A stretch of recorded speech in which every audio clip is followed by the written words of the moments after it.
Paz do Senhor, irmãos, estamos reunidos no nome de Jesus para começar mais um estudo da Palavra de Deus. Hoje vamos estudar dois livros, a segunda carta aos Tessalonicenses e o livro de Ruth.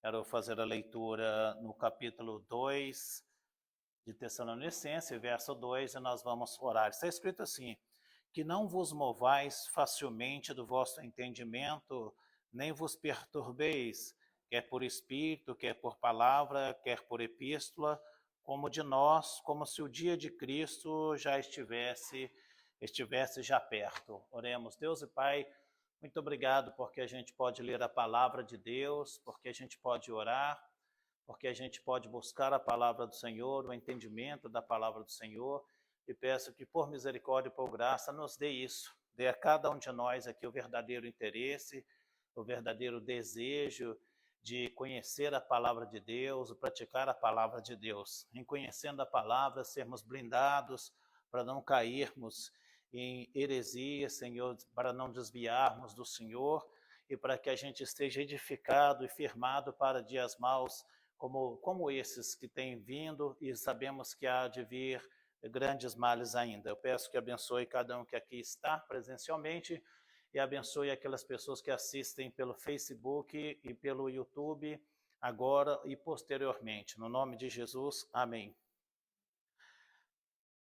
Nós vamos estudar a segunda epístola aos Tessalonicenses e a carta ou o livro de Ruth.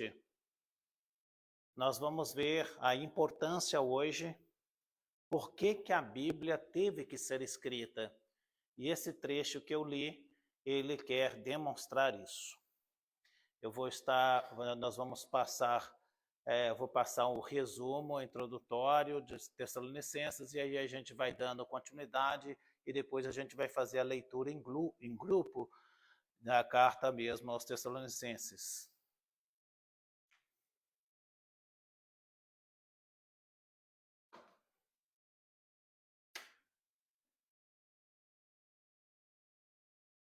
Vamos lá.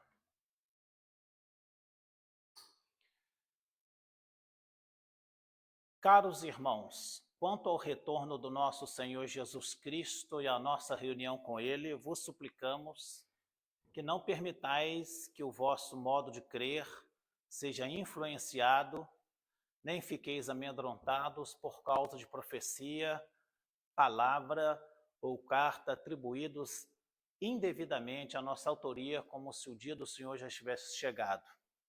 Olha só. Aqui está uma parte central de 2 Tessalonicenses. Por que a segunda carta de Tessalonicenses foi escrita? A carta de 2 Tessalonicenses ela foi escrita por quê? Porque os irmãos que ficaram lá, Timóteo, Silas, o Silas e Silvano é uma pessoa só. Os irmãos que ficaram em Tessalônica, eles foram encontrar com Paulo em Corinto e contaram o que estava acontecendo lá. E o pessoal de Tessalônica estava sofrendo uma grande perseguição. Todo mundo que chegar, a gente fica à minha esquerda e aqui na frente, por favor. Então, o pessoal de Tessalonicenses, ou os Tessalonicenses cristãos, estavam sofrendo profunda perseguição. Estão prestando atenção em mim ou outra coisa, gente? É em mim para prestar atenção, por favor. Então, o que acontece? Eles estão sofrendo perseguição de morte. Paulo está com muito receio que os Tessalonicenses venham se desviar da fé, venham perder a fé. E acontece uma coisa, algumas pessoas estão escrevendo cartas, estão profetizando e falando coisas que o apóstolo não falou. Então, uma das coisas mais importantes na segunda carta aos Tessalonicenses é: a Bíblia precisou ser escrita para ela não ser adulterada. Como eu queria que nós todos soubéssemos o valor da Bíblia. Você tem um livro que vale mais do que ouro aí, porque pessoas deram sua vida por esse livro, porque foram suas vidas transformadas. E eu desejo de todo o meu coração que cada um de verdade tenha suas vidas transformadas por o que está escrito aqui nesse livro chamado Bíblia. E ela foi escrita por isso. Por que ela foi escrita? Por quê? Porque ele está dizendo assim, que não permitais que o vosso modo de crer seja influenciado. Porque o que está acontecendo hoje? Muita gente blasfemando contra Cristo. Você viu lá uma pessoa lá blasfemando contra Cristo a ponto de dizer a seguinte palavra: se Deus me mandar para o inferno, quem vai perder é ele. Então esse tipo de comportamento, esse tipo de pensamento é blasfemo, é herege, mas também é de profunda ignorância, de arrogância e de ignorância. Ó, irmãos, nenhum de nós, sabe a angústia, a tristeza, o sofrimento que há no inferno. Há pessoas que pensam assim, o inferno de vida. Estão muito enganadas. Porque aqui, terra, não é o inferno. Há lampejos do inferno. Mas o inferno não é aqui. O sofrimento real não é aqui. E Paulo está escrevendo aos Tessalonicenses, não permitam que o vosso modo de crer seja influenciados e fiqueis amedrontados por causa de profecia. Chegaram a profetizar, chegaram a ensinar, quando diz palavra, é ensino, doutrina, e até mesmo escreveram epístolas, cartas, em nome de Paulo. Aquele diz, indevidamente a nossa autoria, como se Paulo estivesse falando que Jesus já tivesse vindo. O medo dos Tessalonicenses era, Jesus já veio e nós ficamos, os chamados deixados para trás. Nesta noite você vai aprender quando é que Jesus vem. E que de maneira nenhuma, nenhum de nós seja confundido ou enganado com esse negócio. Porque durante muitos anos, sempre aparece alguém dizendo, eu sou o Cristo, como o Henrique Cristo, outro um tal de Luiz, vários messias lá em Jerusalém, falando que é Jesus. Jesus não voltou ainda, mas ele falou de sinais que aconteceriam como garantia de sua vinda.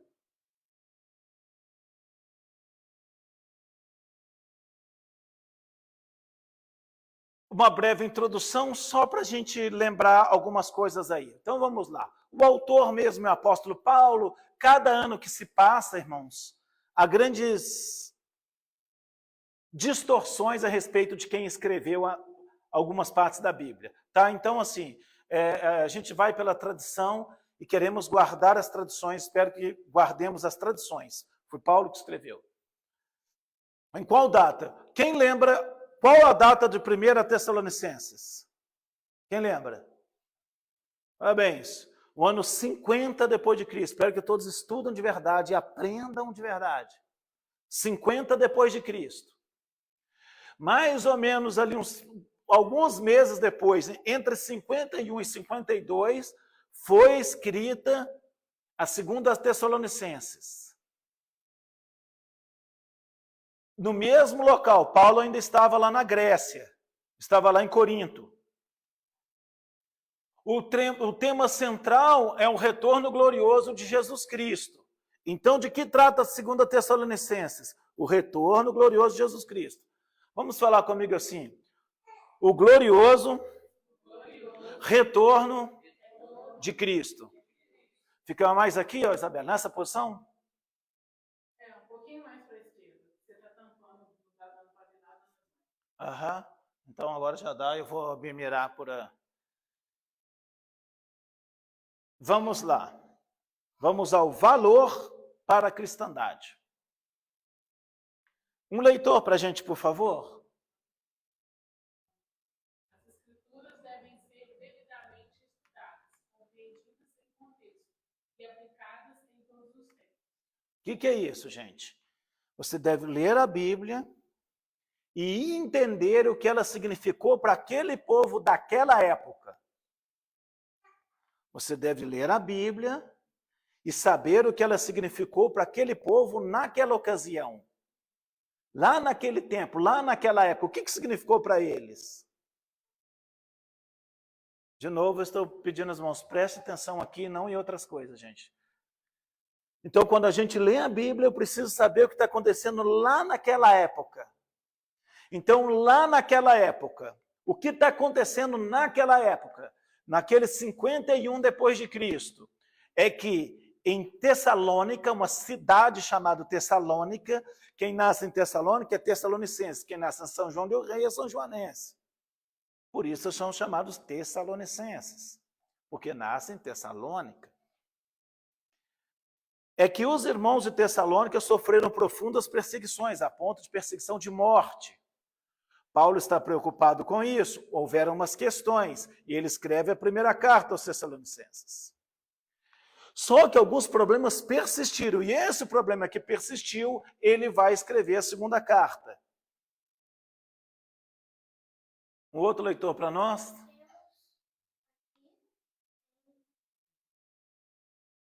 Não,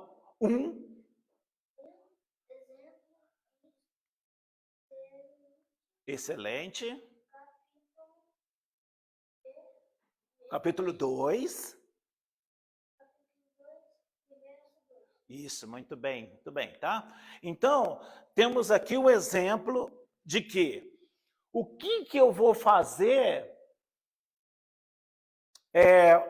o porquê que a Bíblia teve que ser escrita. Por que a Bíblia teve que ser escrita? Porque pessoas escreveram cartas em nome de Paulo, estavam doutrinando em nome de Paulo e chegaram a profetizar em nome de Paulo. Então, esse negócio da igreja pentecostal, fulano profetizou errado, está profetizando uma pataquada, está profetizando da carne, está falando um monte de besteira em nome de Deus, isso já acontecia lá. É por isso que a gente precisa da Bíblia, para quê? Para que quando alguém falar uma coisa contrária, você lê na Bíblia e fala assim, isso aí não posso aceitar. Um leitor para nós? Não, de um cânon.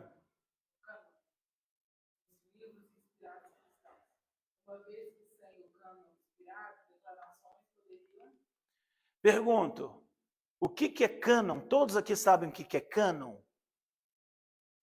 Não sabe o que é cânon. Cânon é a regra da qual a gente sabe que aquele livro é inspirado por Deus. É isso que chama-se cânon. Tá? Então, quando alguém é canonizado, por exemplo, é porque essa pessoa é considerada santa pela Igreja Católica. São Padre Pio foi canonizado, né, não tem muito tempo, né? Então ele foi canonizado. Então, quer dizer, é respeitado como um homem santo. Quando se fala de escritos canônicos, significa escritos inspirados pelo Espírito Santo. Entenderam bem, gente? Então, cânon é quando aqueles escritos são inspirados pelo Espírito de Deus. Então, pode pegar a leitura, declarações, Isabela, pode continuar? Declarações poderiam...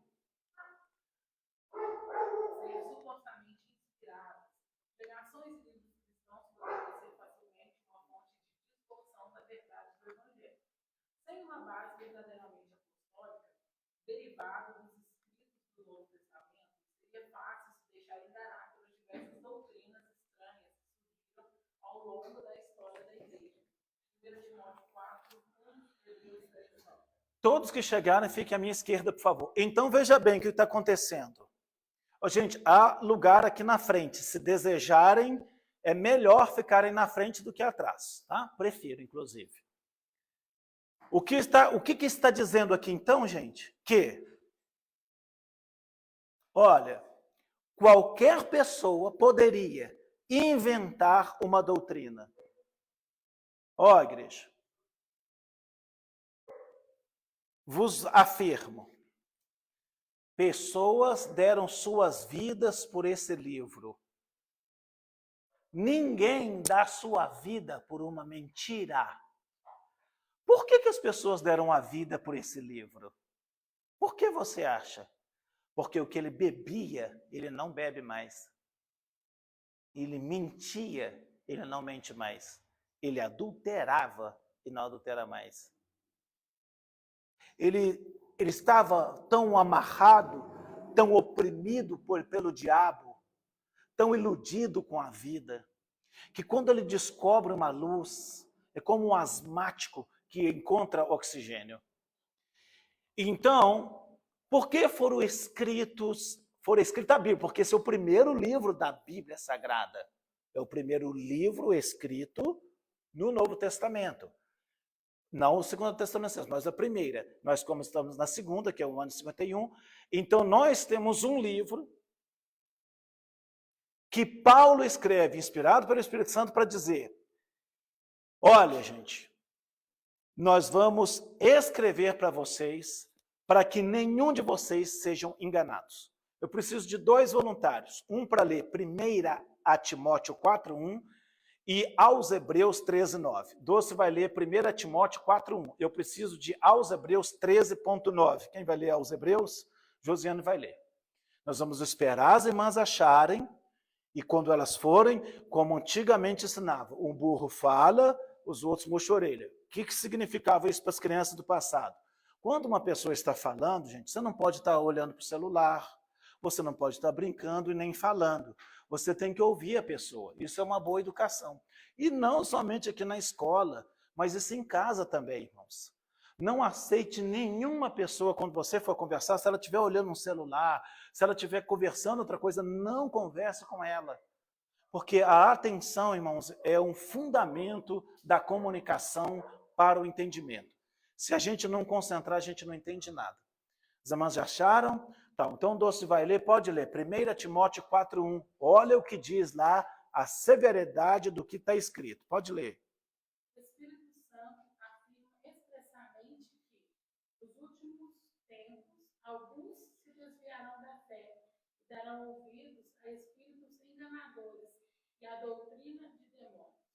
Então está dizendo que qual é o último tempo, igreja? Você faz parte da igreja, você foi doutrinado? Quando é que começa o fim do mundo? O fim do mundo começa com a vinda de Cristo. Quando Jesus Cristo veio, Jesus Cristo morreu, é o pontapé. O fim do mundo já começou. Então nós estamos no fim do mundo quando Cristo vem. Cristo veio. Nós estamos em 2024, depois de Cristo. Ele está dizendo que lá na ponta, lá no final, algumas pessoas se desviariam, dando ouvidos à doutrina de demônios. Então nós temos, entre tantas coisas hereges, nós temos hoje a turma do LGBT com igreja, né, pessoas que estão na prática homossexual, dirigindo a igreja ou participando de grupo de louvor, participando da igreja. E isso tem aqui em São João del Rei. Né? Pessoas que estão nessa condição estão no grupo de louvor, coisa que nós repudiamos. Por quê? Porque é pecado. Então, doutrina de demônios são qualquer doutrina que vai contra a Bíblia Sagrada. A permissão de pecados, a permissão de qualquer pecado, né, é doutrina de demônio. Como é que você sabe quando é doutrina de demônio? Você estuda o livro de Gênesis, capítulo 3 lá, e você vai ver. Disse Deus, tem a árvore da vida, pode comer. Não quiseram. Tem a árvore da ciência do bem e do mal. Não pode comer. Porque se você comer desse fruto da árvore do conhecimento do bem e do mal, você morre. Não coma.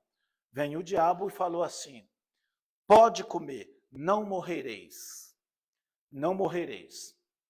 Então, você vem, pega a doutrina de Allan Kardec, né? Allan Kardec é o Hipólito Rivail, o francês, né? Que ele decodifica a doutrina espírita kardecista, portanto, mesa branca, e ele diz, nos livros, tem todos os livros dele, todos, ele diz assim, não há mortos, não há morte.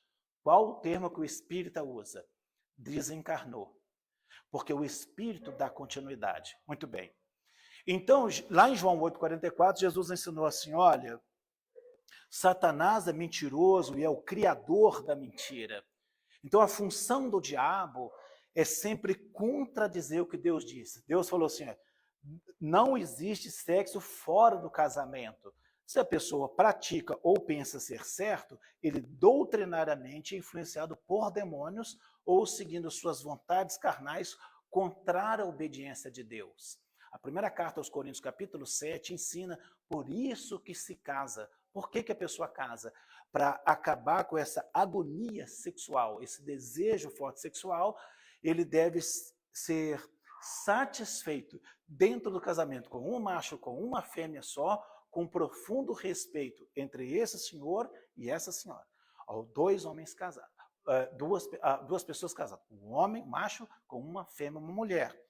Então, Deus provê todas as coisas para todos nós, para que vivamos uma vida de santidade. O casamento, então, é criado e é permitido por Deus para que as pessoas não vivam numa coisa chamada abrasamento. Abrasamento é o pecado sexual fora do casamento. E a Bíblia diz que o fornicário, que é o pecado sexual fora do casamento, ou o adúltero, ou a pessoa que se prostitui, a pessoa que deita com todo mundo, ele diz que não entrará no reino de Deus. E lá em Apocalipse 21 está dizendo que lá no céu não entra nada impuro ou que contamine. E isso é a doutrina santa. A doutrina santa, então, ensina de uma vida piedosa e santificada na presença de Deus. Qualquer coisa que contraria, eu estou falando aqui numa área que é a área do casamento, mas a gente poderia falar da área da honestidade, na área da sinceridade, na área do trabalho, em todas as outras áreas que a gente poderia tocar o assunto. Muito bem. Então ele diz, o Espírito Santo diz que expressamente que nos últimos tempos alguns apostatarão da fé, dando ouvidos à doutrina de demônios. Eles uma negação do dízimo, e isso é uma doutrina de demônio, negar o dízimo, negar a oferta, é doutrina de demônio. Mas uma doutrina de demônio também é aqueles que abusam do dízimo e abusam da oferta, quando o culto é dinheiro, dinheiro, dinheiro, dinheiro, dinheiro, dinheiro e mais dinheiro. Isso também é pecado, porque só se fala disso com maior ênfase do que a própria palavra de Deus. É a doutrina de demônio. Por quê? Porque quando eu distorço as coisas, estou usando a doutrina de demônio. O que o diabo faz? Distorce as coisas. Ah, Deus falou que não pode comer? Pode comer. Deus falou que você vai morrer? Você não morrerá. É como alguém dizendo assim, não tem problema você levar uma vida de desobediência, não.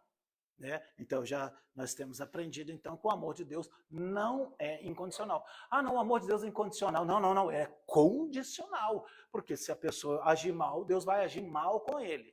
São doutrinas de Deus. Está lá em Lucas capítulo 12, por exemplo, onde Jesus disse assim, qualquer um que me negar diante dos homens, eu o negarei também. Então não pensa que eu tenho um amor incondicional que você me nega e depois eu te aceito. Não te aceito, não. Jesus está dizendo que qualquer um que me negar a mim e as minhas palavras, eu também o negarei. Quando que eu vou negar? Eu vou negar lá em cima. Eu vou negar ele depois dessa vida.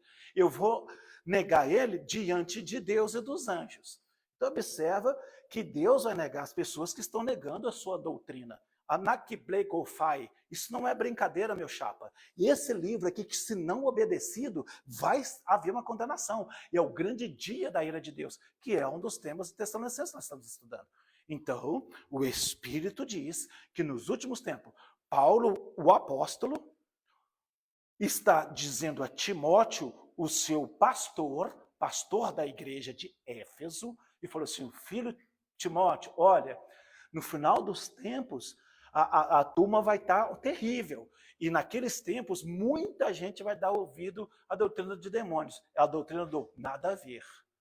Então, nós temos prezado por decência, por ordem, prezado por disciplina, e isso é muito difícil, irmãos. É difícil ser cristão, não usar de um palavrão, não usar de um mau pensamento, ser honesto. E até glorifico a Deus para alguns irmãos desta igreja aqui, com uma honestidade, sabe? Aquela pessoa honesta, que mesmo não devendo, paga, e, né, porque eu tenho um irmão aqui, e aí aquela pessoa ali com honestidade, eu falei, Jesus, pessoa honesta, é muito bonito que dentro daquele cristianismo você fala assim, poxa, eu confio nessa pessoa aqui, ó. Essa pessoa aqui é de valor. Então, irmãos, eu glorifico a Deus pela vida dos irmãos e daqueles aqui que têm sido honestos dentro do seu lar, a mulher fiel, a homem fiel, a pessoa certa. Não que a gente fosse superior e que tivesse em nós alguma coisa demais. Não, mas uma graça de Deus que nos libertou. Uma graça de Deus que realmente transformou aquele pecador desgraçado que todos nós éramos. E que de fato saímos do pecado. Então a doutrina de Deus, irmãos, é aquela que leva você a Deus. Aquela que fala assim, eu não quero essa vida mais. Uma vida de malandragem, uma vida de falta de educação, uma vida, sabe, permissiva, cheio de rolos. Ai, aqui eu não posso passar. Ai, ali eu tenho um rolo com tal pessoa. Ali eu estou devendo o irmão. Né?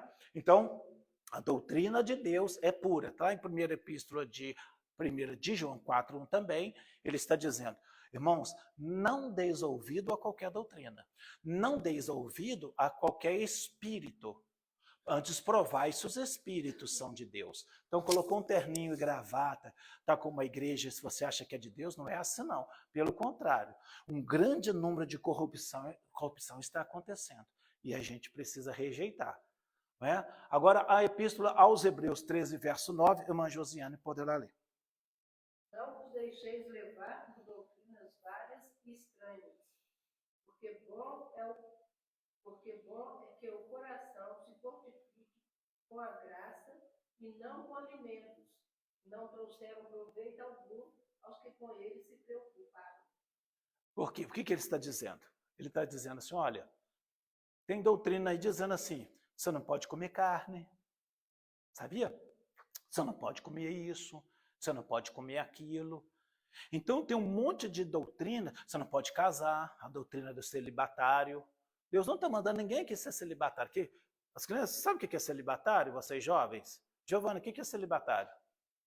Não sabe. É aquela pessoa que não se casa. Se qualquer jovem aqui, você fala assim, pastor, eu quero ser celibatário, a Bíblia te dá o like, né? Por quê? Porque Coríntios 7 diz, se você estiver solteiro, é melhor você ficar solteiro mesmo, porque você vai evitar um monte de tribulação, é o que a Bíblia ensina. Mas a Bíblia diz, mas se a moça quer se casar, case mesmo, case no Senhor. Às vezes, rapaz, você chega a uma certa idade, estou sozinho, estou subindo nas paredes. Né? Você palavra de velho, você não entende o que eu estou falando, mas os velhos sabem. Então, estou subindo nas paredes, a pessoa está numa situação ali, ansioso, case-se, Deus te abençoe, Deus vai abençoar o casamento. Muito bem. Vamos para frente? Vamos ao capítulo 1. Então, o que a gente vai fazer agora? Você permanece sentado, nós vamos fazer a leitura da palavra de Deus em conjunto. Vou ler um aqui, a Ayala, minha mãe vai lendo e cada um pode ler. Nós vamos ler em ordem. Nós vamos ler em ordem. Gente, leia com calma. Você que não está enxergando direito, meu chapa, vai conselho de pastor. Aqui, ó, isso aqui chama-se óculos. Por que é no plural? Porque um óculo está aqui e outro está aqui. Por isso aqui chama-se óculos, no plural. São dois óculos. Um óculo, outro óculo. Dois, então óculos. Compre um óculos para você ler direito. Viu? E vá para a escola aprender a ler também. Isso tudo ajuda, né, gente? Vamos lá? Oi? Irmão? Não é? O mais importante é saber. Não adianta ver se não sabe ler, né?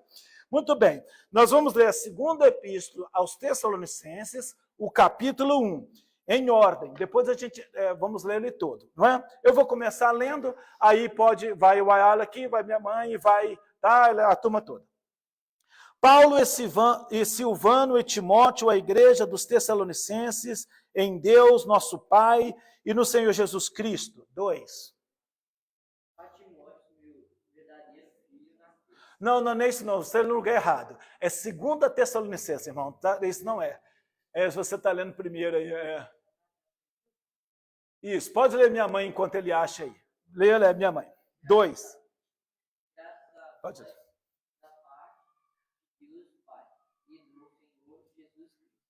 Só um pouquinho, vou ir fazendo os comentáriozinhos. Olha só, gente. O Roberto aqui, ele tem esse costume. As crianças vão perguntar, de onde minha avó tirou isso? Tirou da Bíblia, né, irmão? Porque ele cumprimenta assim, graça e paz. É o que está escrito aqui no verso 2, graça e paz.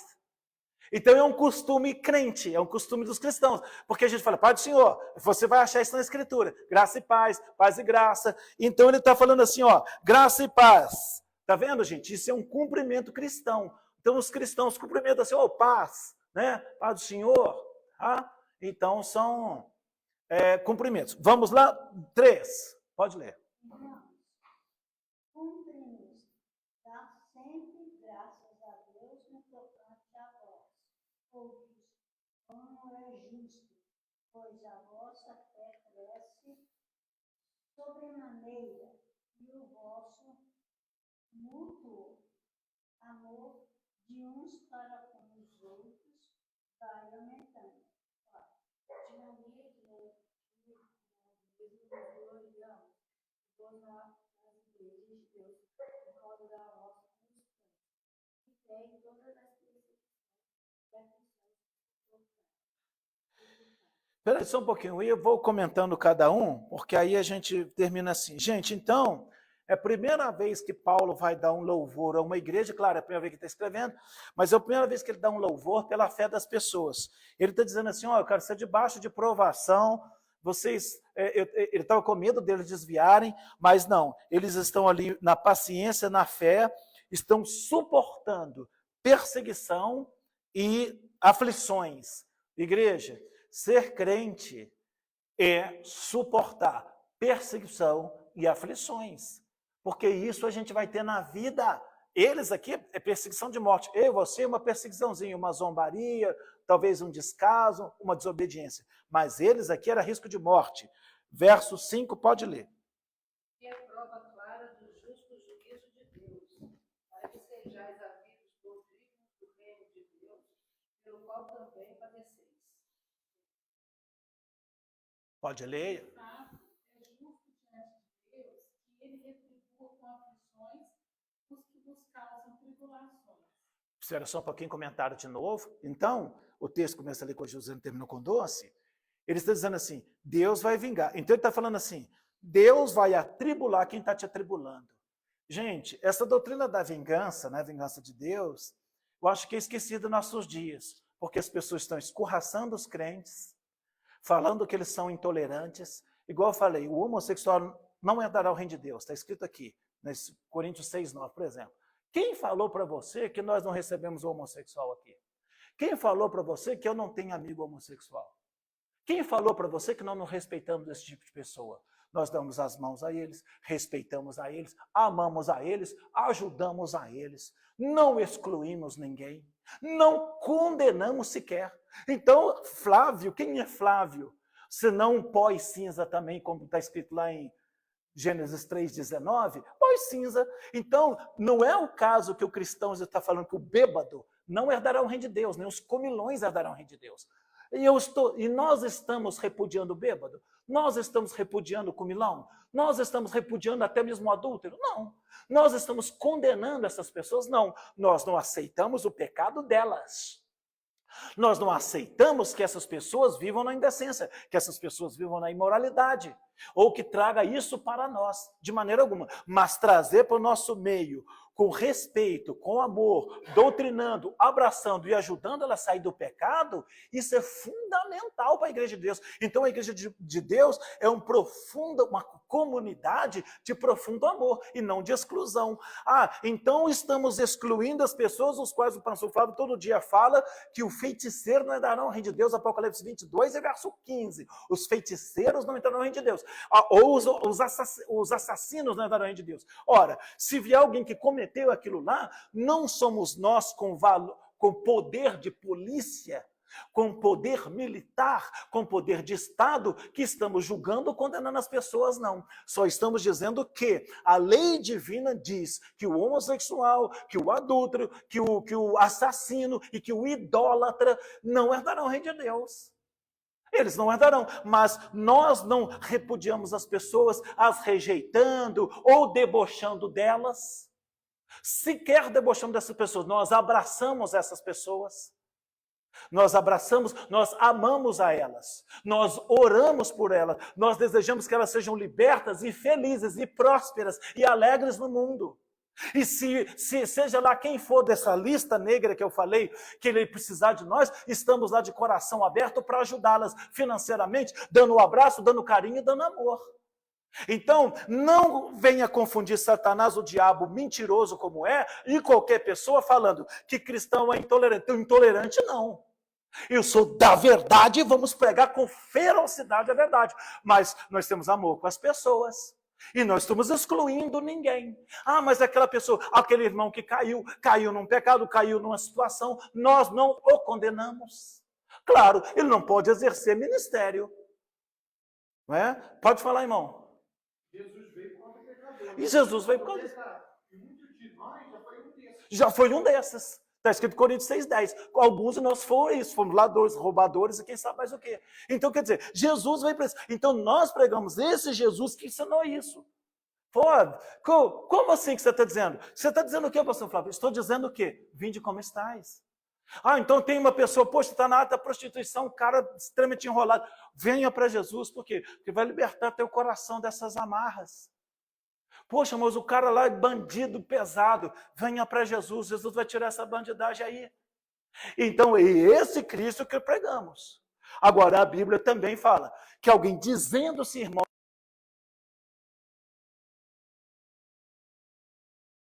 para que a gente não misture as coisas. Então, igreja amada, a igreja de Deus, ela não tem função de condenação no mundo.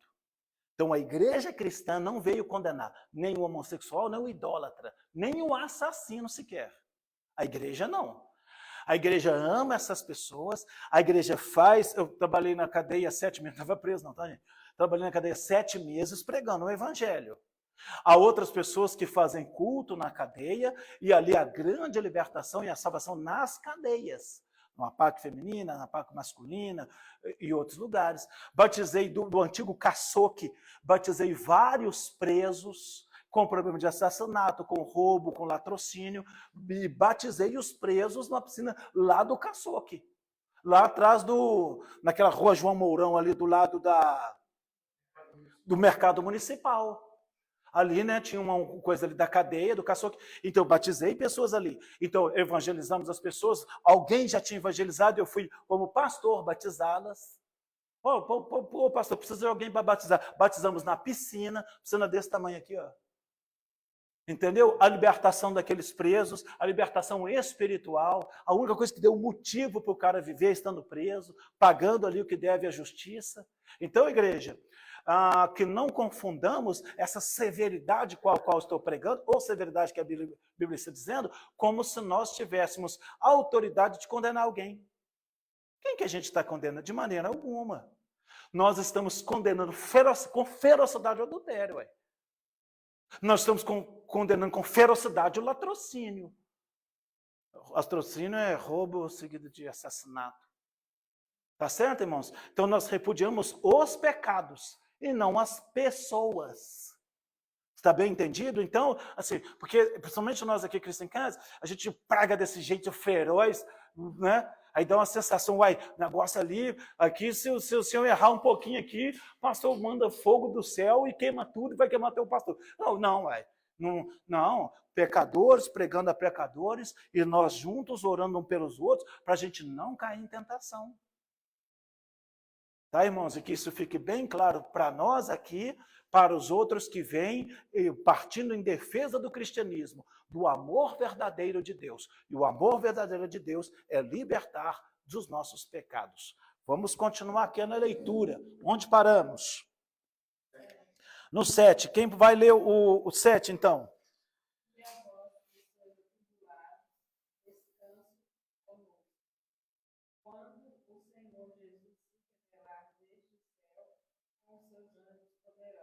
Oito.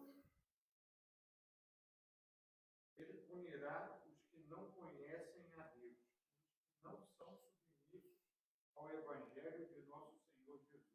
Está vendo? Não vem com conversa fiada que amor de Deus é incondicional. Não é incondicional. Ele vai punir quem? Os insubmissos. Ele vai punir os desobedientes. E vai punir quem? Quem te atribula.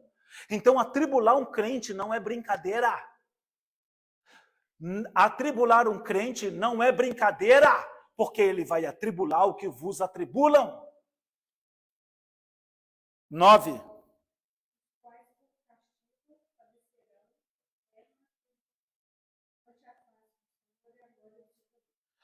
Então alguém pensar, não, que todo mundo vai ser salvo, que a doutrina do universalismo, ela é doutrina de demônios.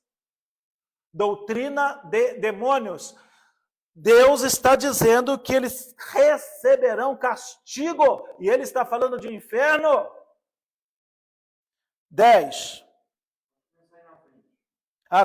Quando vier para ser glorificado nos seus santos e para se fazer admirável naquele dia com letra maiúscula, em que todos que creem, porquanto o nosso testemunho foi crido entre vós.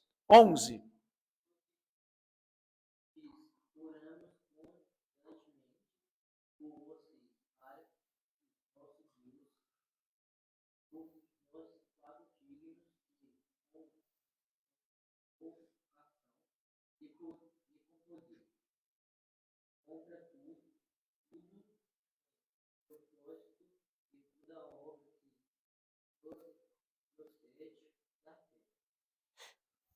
Fim de que o nome do nosso Senhor Jesus seja glorificado em vós, e vós nele, segundo a graça do nosso Deus e Senhor Jesus Cristo.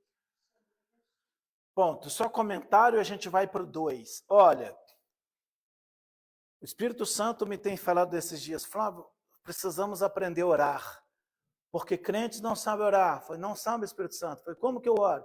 Eu oro assim, Senhor, me dá um carro, uma casa, uma esposa, me dá filho e cura minha doença. Aí ele está falando assim, você esqueceu das outras coisas? Então, irmãos, a gente abençoa meu filho para ele ser rico, abençoa para o trabalho. Não, para de orar, vai orar direito. Como orar direito, pastor? Ore para que se arrependa. Ore para que se converta. Ore para que o diabo não o mate. E ele está dizendo aqui, nós oramos por vocês, para que vocês sejam dignos da vocação do seu chamado. Então vai aqui uma receita de oração. Oremos uns pelos outros, para que a gente seja digno do ministério. Cada um de nós tem um ministério. Ministério aqui, irmãos, é a função no corpo de Cristo. Então alguém toca um instrumento, ele toca o berimbau. Então ele está tocando o berimbau, então o ministério dele é tocar o berimbau na igreja. Outro ministério de dança, né? Esse ministério de dança nós aceitamos, né? Desde que esteja com roupa decente. Então a pessoa tem um ministério na casa de Deus, ele serve. Outro fica em sonoplastia, o outro em filmagem, o outro é limpeza de igreja, o outro prega, né? Isso são ministérios que a pessoa tem. E ele está dizendo, eu rogo para que vocês sejam dignos do ministério, dignos da sua vocação e cumpram o desejo da vontade de Deus, para que o nome de Jesus seja glorificado em sua vida.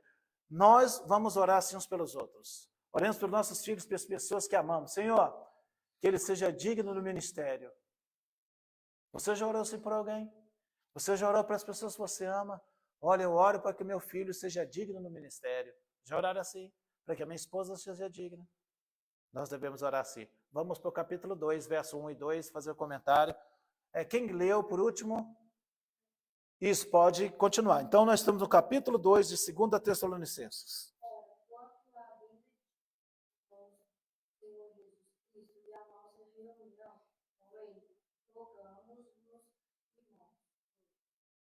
Que não vos mouvais facilmente do vosso modo de pensar, nem vos perturbeis, quer por espírito, quer por palavra, quer por epístola, como enviada de nós, como se o dia do Senhor já estivesse perto. Ponto, presta atenção. O que ele está falando aqui é o tema de 2 Tessalonicenses. Qual que é o tema? A gloriosa vinda de Jesus Cristo. Ele está falando de Jesus Cristo. Ele falou assim, olha, o pessoal está pondo na cabeça de vocês que Cristo já veio, que vocês são os deixados para trás. Vocês não são deixados para trás, não. Sabe por que vocês não são deixados para trás? Porque Cristo não veio. Cristo não voltou. Que ele vai falar na língua grega, epifania, ou epifaneia, e apocalipse, que é revelação. Essas duas palavras são essenciais na língua grega, epifaneia e apocalipse. A palavra apocalipse, ao contrário do que está na língua portuguesa, Apocalipse significa revelação. Ó. Tá? Muito bem. Então, gente, qualquer engano, já apareceu milhares de pessoas, milhares, dizendo, eu sou o Cristo. Cada um se diz ser Cristo. Tal de Luiz lá em São Paulo, o cara anda descalço, com cabelo grande, o Henrique Cristo. O Henrique Cristo é um palhaço, né? Um palhaço. Outros messias apareceram. Então, falsos messias aparecendo e pessoas que marcaram data de volta de Jesus Cristo. Vários. Tá? Verso 3. Não vos deixeis enganar de forma alguma por ninguém, porquanto antes daquele dia virá a apostasia, e então será revelado o homem da iniquidade, o filho da perdição. Agora presta atenção, esse ponto a gente tem que parar.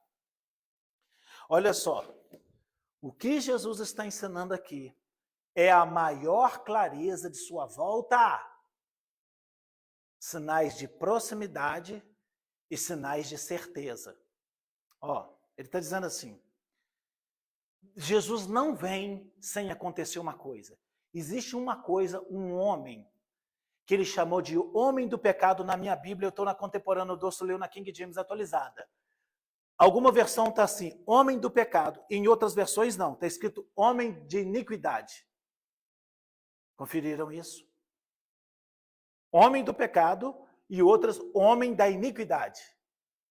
Beleza? O que é homem do pecado e homem da iniquidade?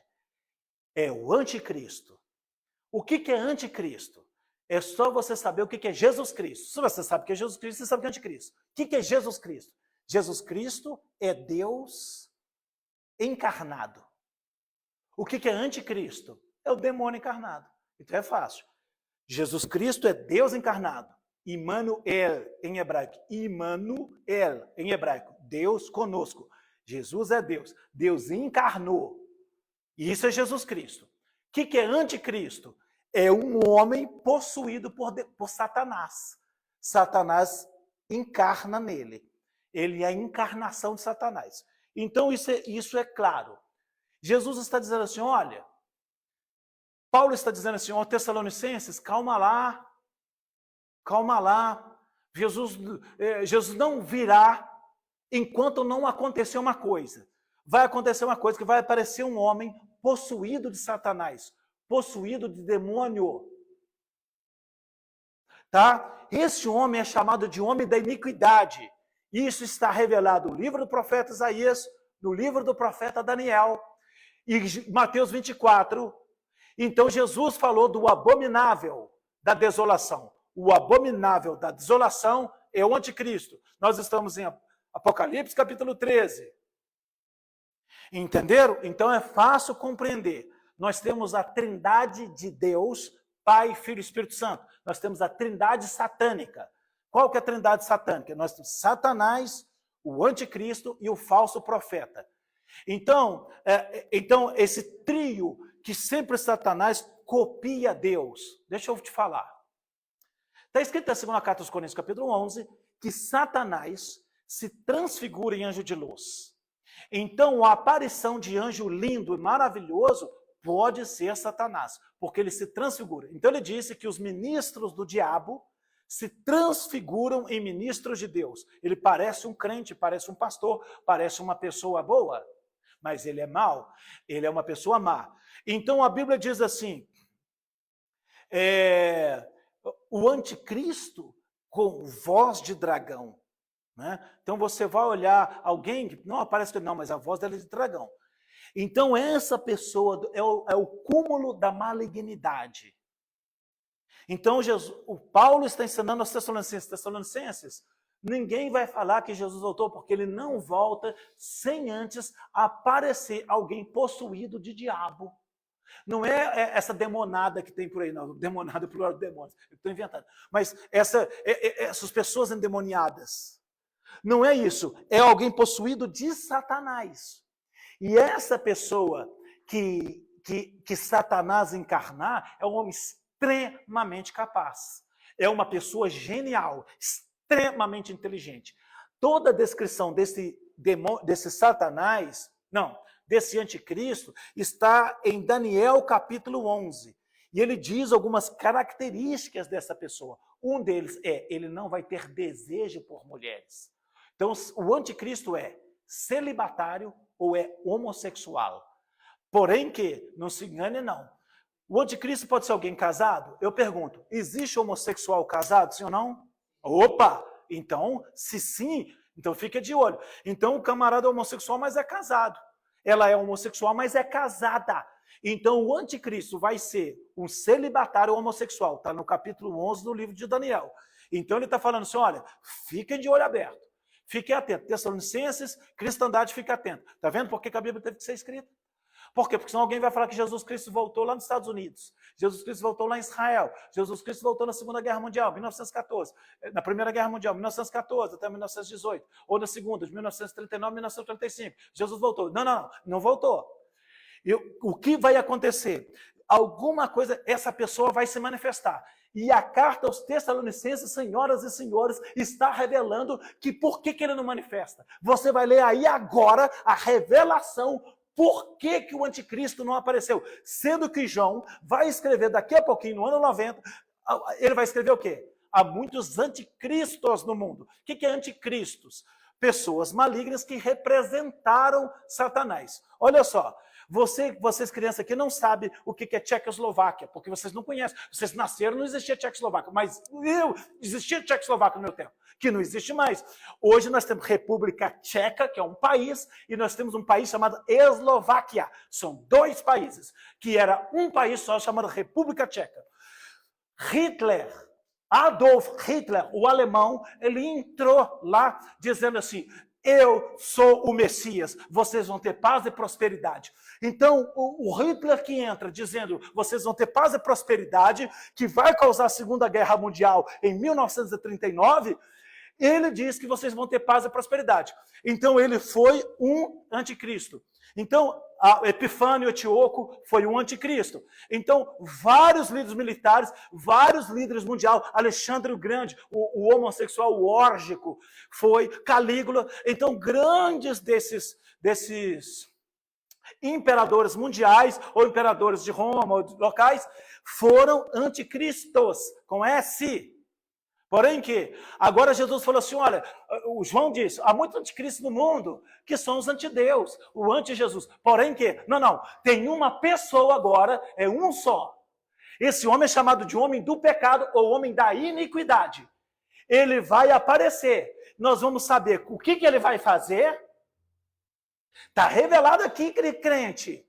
Dá para você dar glória a Deus, está revelado o que ele vai fazer. De maneira que não vai ser oculto, vai passar na Rede Globo. Vai passar nas redes sociais. Você vai ficar sabendo. Vai ser em nível mundial. Então você vai ficar sabendo. Eu vou ficar sabendo. Então ele está dizendo assim, olha, isso vai acontecer. Paulo, me fala as características desse anticristo para eu saber quem vai ser o anticristo. Ele vai falar agora. E vai falar quando é que ele vai aparecer. Vamos lá. Porque isso aqui está muito empolgante. Vamos nessa. Onde a gente está? No 4. Então foi lido o 4? Não, então alguém volta a ler o 3, para a gente pegar o fio da meada. Pode ler de novo, então. Ninguém, de modo algum, vos engana. Então, olha só, manda hora, ninguém te engane. Por quê? Porque vão tentar te enganar. Porque isso não sucederá antes que venha a primeira apostasia e seja revelado o homem do pecado, o filho da perdição. Só mais um pouquinho. Apostasia. O que é apostasia? Apostasia é quando uma igreja cristã evangélica, uma igreja verdadeira, se torna uma igreja falsa, permitindo o que a Bíblia não permite. Quando uma igreja verdadeira permite o que Deus não permite, ela é apóstata. Pergunto, isso está acontecendo? Sim. Então nós estamos no limiar. Então a apostasia já aconteceu. Gente, tá por um triz Jesus vir, então. Porque está faltando só o homem da perdição, o homem do pecado. Vamos ao verso 4. Aquele que se opõe e se exalta acima de tudo o que se chama Deus, ou é objeto de adoração, a ponto de se assentar no santuário de Deus, apresentando-se como Deus. Então ele está falando do anticristo. Ele está falando assim, essa pessoa, ele se opõe a tudo que é Deus. Por quê? Porque ele fala, quem é o Deus aqui sou eu. Ele vai se dizer, se chamar de Deus. Ele vai entrar no templo de Deus. Aqui nós temos uma dificuldade. O que templo de Deus que é esse? Nós pensamos que é o grande templo do povo de Deus, que está para ser construído em Jerusalém. A planta já está pronta, os utensílios já estão prontos, o candelabro está lá, né? Então, está tudo, os levitas já estão preparados, pelo menos no Instituto do Templo de Jerusalém, disseram que eles estão preparados. Os levitas estão preparados para o sacrifício, o povo de Deus está todo preparado para construir o terceiro templo. E diz que esta pessoa vai entrar num templo lá de Deus e vai entrar assim, não, ele vai resolver o problema de 3 religiões, que é o judaísmo, o muçulmanismo e o cristianismo. Ora, o muçulmanismo adora a Deus na sexta-feira. O judaísmo adora a Deus no sábado. E o cristianismo adora a Deus no domingo. Como é que você concilia essas coisas? Pode deixar, eu venho para trás. Pode deixar, eu que mudo, Isabel. Não aí. Aí, senão isso vai cair, ó. Parece sua mão, né? E tá tampando também o quadro. Não, o quadro lá não tem problema quando não estamos lendo. Tá? Então ele vai resolver o problema mundial, dos conflitos mundiais. Então é uma pessoa de intelecto gigantesco. Vamos para frente. Pode ler os 5, né?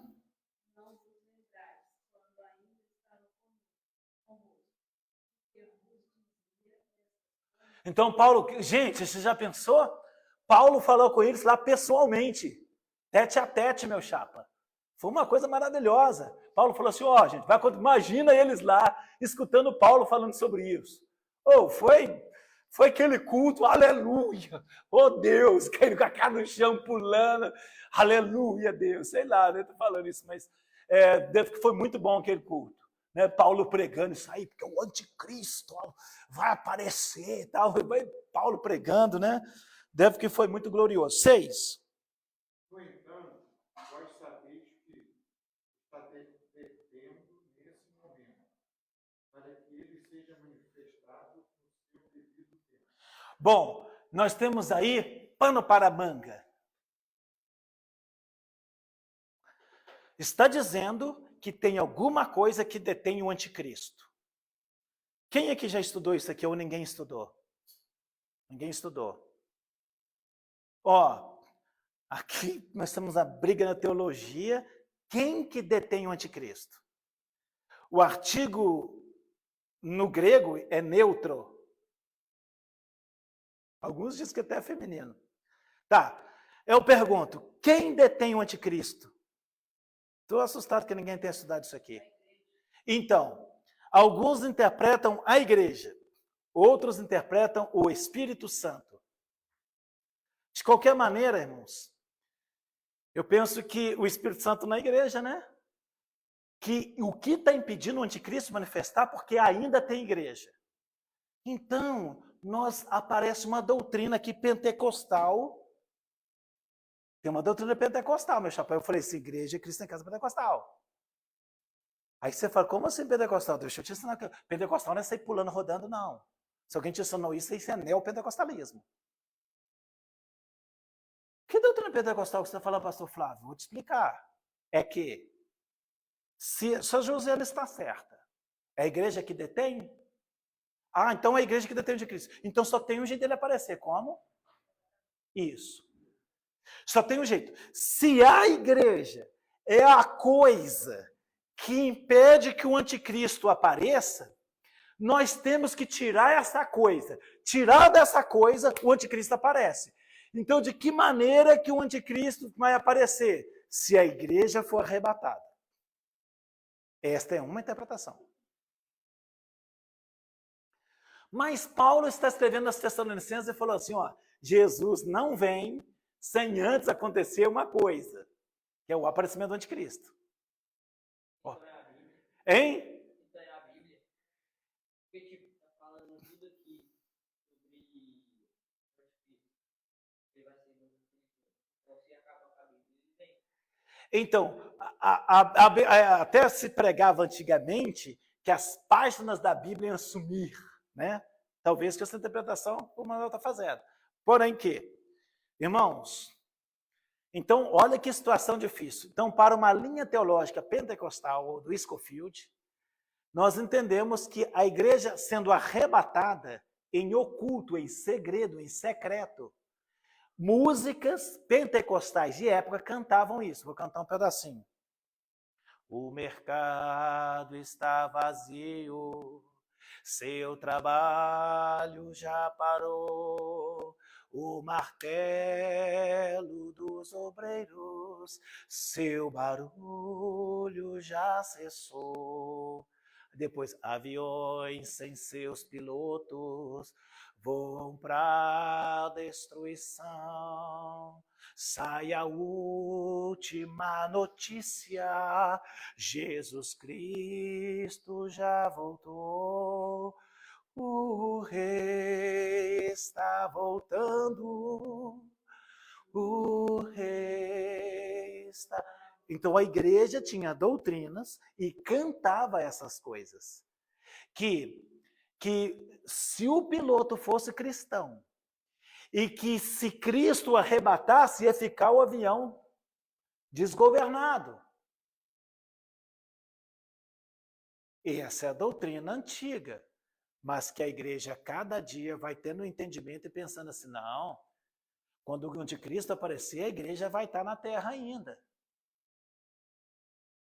Então, alguma coisa está impedindo o anticristo de aparecer. O que é? É o Espírito Santo? É a igreja? Perguntas que eu deixo. Eu fechei minha Bíblia. Vamos lá, volta aí. Onde estamos? Para o 7.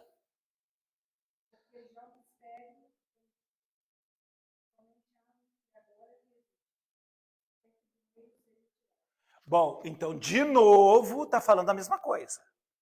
Falando a mesma coisa. O que ele está falando? O mistério da injustiça. A injustiça está comendo solto. Mas tem alguma coisa que está refreando as injustiças do mundo. Aí eu digo, é a igreja. A coluna e baluarte da verdade. A igreja cheia do Espírito Santo está fazendo isso. Agora a igreja que está aceitando o pecado, ela não está fazendo isso, porque ela faz parte da prostituta, que é a Babilônia de Apocalipse capítulo 17. A Babilônia. Então nós temos duas mulheres no Apocalipse. Uma santa, uma noiva e uma prostituta. Uma adúltera. E então ele está dizendo que o ministério da injustiça opera e ele diz assim, mas tem um que está resistindo. Então o anticristo não aparece ainda porque a igreja tem uma influência. Mas a influência da igreja está acabando, sim ou não? Sim. A influência da igreja está acabando. 8. Ah, tá, obrigado. E então será revelado o iníquo, a quem o Senhor desfará pelo assopro da sua boca e aniquilará pelo esplendor de sua vinda. Que é a música que a gente canta aqui, Ademar de Campos. A vitória é daquele que o contempla. Né? Aí ele diz, com o sopro da sua boca destruirá. Então o que ele está dizendo? Ele está dizendo assim, olha, mas Jesus, quando esse anticristo se manifestar, então eu vou falar a doutrina escatológica. Será o quê? Para Scofield, o teólogo, então, Scofield, ele diz o seguinte, que é a teologia que a gente tem, que todo pentecostal tem. Reformado não tem isso, não. Ele pensa, em termos, seria o seguinte, nós temos uma coisa chamada arrebatamento da igreja, significa porta da graça fechada. Acabou a era da graça. Uma semana, 7 anos, isso é chamado 70ª semana de Daniel. Tratamento de Deus com os judeus, durante 7 anos. Durante 7 anos, bodas do Cordeiro e tribunal de Cristo, TC. 7 anos depois, o que a gente tem? Nós temos a descida de Cristo, que é isso aqui, com o sopro da boca, e aniquila o iníquo, O anticristo agora é derrotado.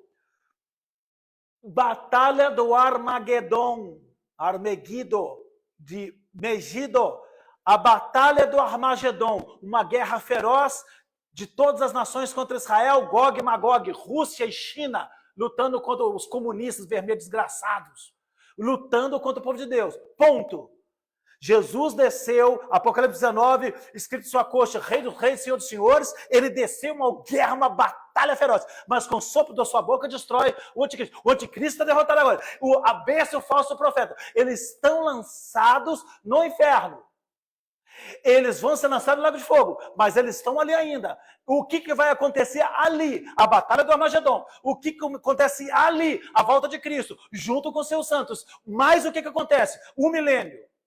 Começa um período de 1000 anos. O período de 1000 anos é que Satanás é preso. Satanás está preso. A igreja está... Jesus Cristo é Davi. Quando você fala o reinado de Davi, é o reinado de Jesus. Jesus é Davi. Jesus está na terra e está reinando. Com quem? Quem são os governantes do mundo? Eu e você. A igreja dele é a governanta. Com corpo celestial, corpo de anjo. Estão governando durante 1000 anos. Depois de 1000 anos, Satanás é solto. Há uma rebelião. Pasmem, senhoras e senhores. Aí nós temos o GTB, o grande trono branco, onde todas as pessoas serão condenadas. Por isso que ele fala que é a segunda ressurreição, né? Então, quem faz parte da segunda ressurreição é condenado. Então, pronto, nós temos o juízo final. Não é ruim por ser final, mas é por ser juízo. Então, é juízo final. Pronto, acabou, acabei com a Bíblia, acabei com tudo.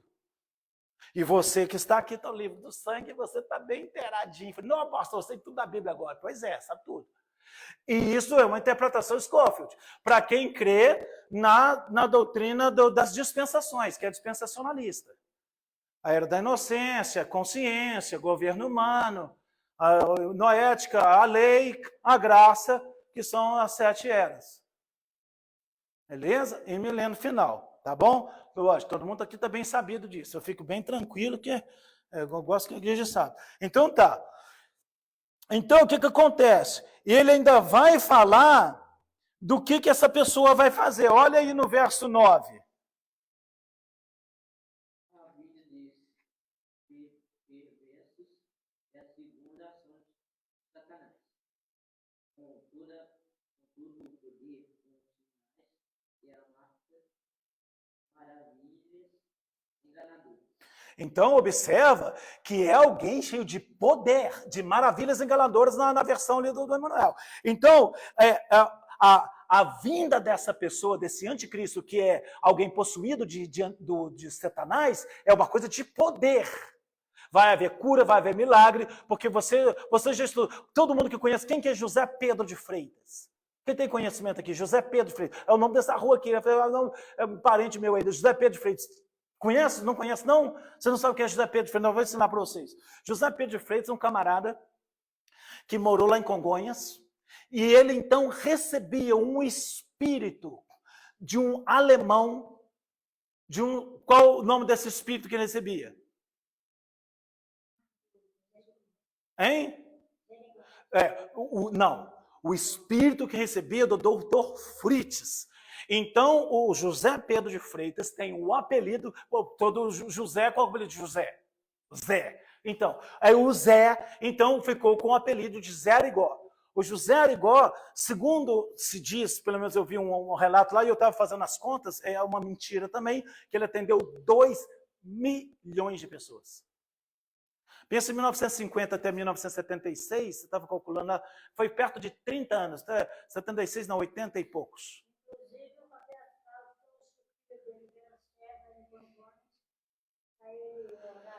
Esse José Arigó, esse José Pedro de Freitas, ele fazia cirurgias chamadas espirituais com faca, ao vivo, a cores, sem anestesia, sem nada. No olho, abria o olho, enfiava uma faca aqui, cortava e tirava com a mão o câncer.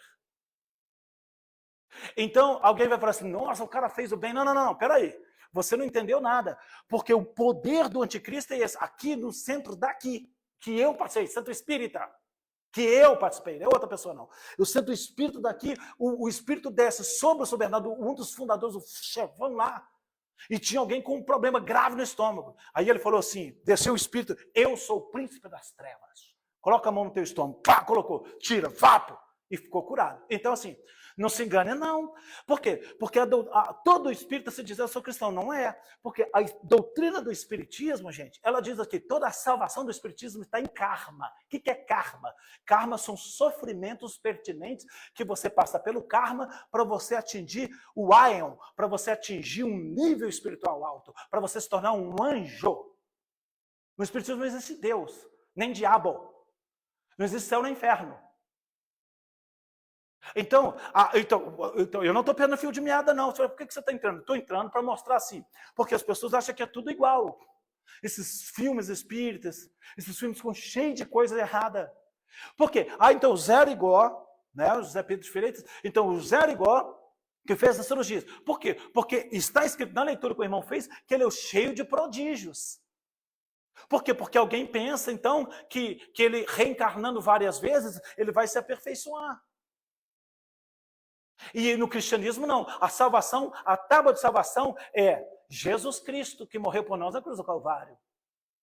E a salvação é só exclusiva em Cristo. Eu sou o caminho, Jesus disse. Então qualquer outro caminho, qualquer outra via é maligna. Então você vê um camarada desse, posto que fazendo bem, e as pessoas são enganadas com doutrinas falsas, porque ninguém sai do pecado. Eu lembro de um roubo que teve lá na Santa Casa, uma situação horrível, o Espírito Santo me revelou, a ponto de chegar para o diretor da Santa Casa, porque eu era um dos possíveis ladrões, né? Tinham 3 pessoas para ser ladrão. Eu, uma pessoa e mais 2 pessoas. Aí eu falei assim, olha, contei uma história, falei assim, olha, o sonho que eu tive, o Espírito Santo me revelou uma situação.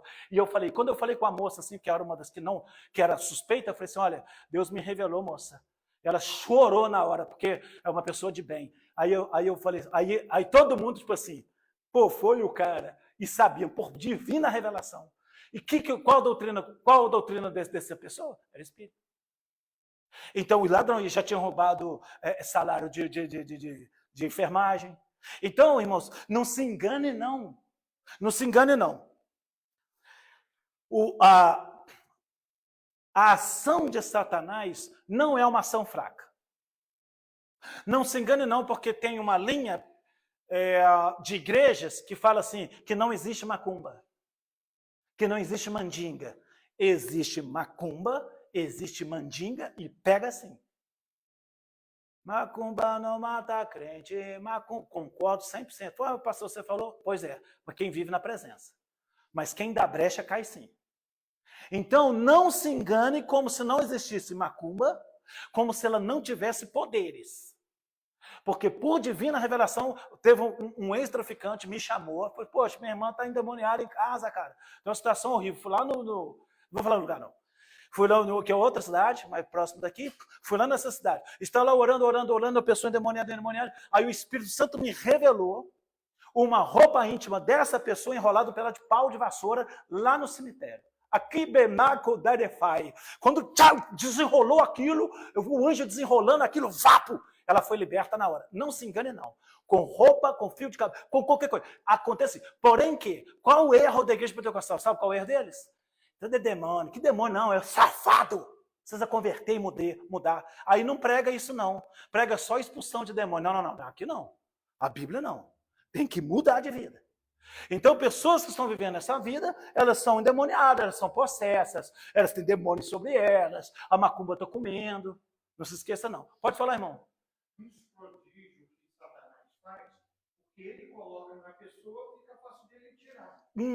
Maravilha de palavra. Assim, no caso, assim, às vezes tem pessoas que querem pagar, pedir um milagre para a Aparecida, vai lá na Aparecida, pedir um milagre para libertar o marido da bebida. Aí ele tinha colocado a bebida no marido, quando ela chega em casa, o marido fica liberto da bebida, e aquela pessoa começa a dar honra e glória para a Aparecida, e acha que foi a Aparecida que fez o milagre. E a pessoa fica no engano que nunca se converte ao Senhor Jesus. Doutrina de demônios. Está vendo o que o irmão está falando, gente? Isso é sabedoria, irmãos. Aí você fala assim, não, a gente não faz exceção de pessoas ou de religião, não. Mas isso é uma verdade. Aí como é que você explica? O próprio Satanás coloca uma doença, leva a pessoa a buscar meios escusos, meios errados, Porque aí a pessoa fica presa naquilo. Eu pedi ao Zé Pilintra uma coisa, Zé Pilintra fez. Gente, dia 1º de janeiro, o Dia Mundial da Paz, é um dia de macumba. Eu morava lá no Lenheiro e fui subir a montanha naquele córrego que tem lá. Deve ser o córrego do Lenheiro, sei lá se é, deve ser. Não, o outro veio de outro lugar. Eu fui subir aquele... Gente, a quantidade de macumbas contra crianças, com pipocas, doces, champanhe e coisas de casal que tem, porque eles trabalham feio. Aí vem essa mulher que dá lugar a Satanás, esse homem dá lugar a Satanás, aí o demônio entra bonito, para não falar que entra feio. Então, o que o irmão está falando é correto, nós cremos do que ele está falando. Porque essa doutrina que recebemos, não, Roberto, na verdade é isso que a gente sempre foi ensinado isso, né? Como é que Satanás trabalharia? Põe uma coisa na pessoa e ele mesmo tira aquela coisa, ele fica como o bonzão da coisa. Por isso que há coisas as quais o Satanás vai trabalhar e não tira. Por que ele não tira? Porque Deus que pôs. Né? Quando é Deus que está operando ali, aí só Deus, aí ele tem que buscar na igreja verdadeira a cura por Jesus Cristo. Porque igual o irmão está falando, se a pessoa pede a São Barnabé, se ele pede a São Barnabé uma cura de uma coisa tal, ele vai ficar preso a São Barnabé e não vai conhecer Jesus Cristo. Irmão, todo desvio da pessoa única de Jesus Cristo vivo, ressurreto, é maligna. Do tipo, Sagrado Coração de Jesus, é maligno. Menino Jesus de Praga, é maligno. Por quê? Porque desvia da pessoa de Jesus. Nós reconhecemos que uma parte do catolicismo não são idólatra, que entendem essas coisas, sabem a diferença. Mas a grande maioria não sabe, não. Por isso o ditado antigo dizia, por causa do santo, se beija até as pedras. Mas então, não se engane, não. Significa que, palavras agora de Martinho Lutero, reformador alemão, reforma protestante, meu chapa, aqui pega pesado a reforma protestante. Vamos lá? O que ele diz? Toda doutrina,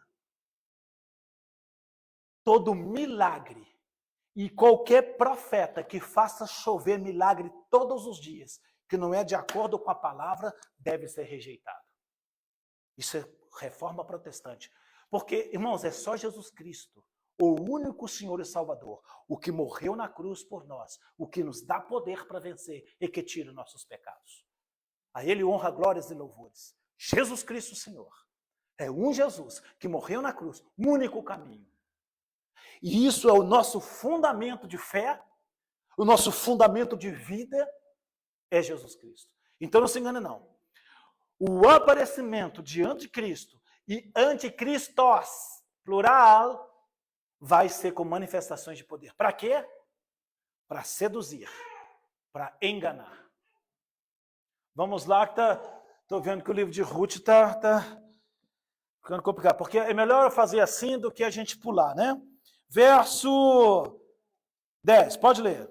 E com sob engano de injustiça aos que perecem, porque não acolheram o amor da verdade para serem salvos. Motivo porque alguns estão perdidos. Por que estão perdidos?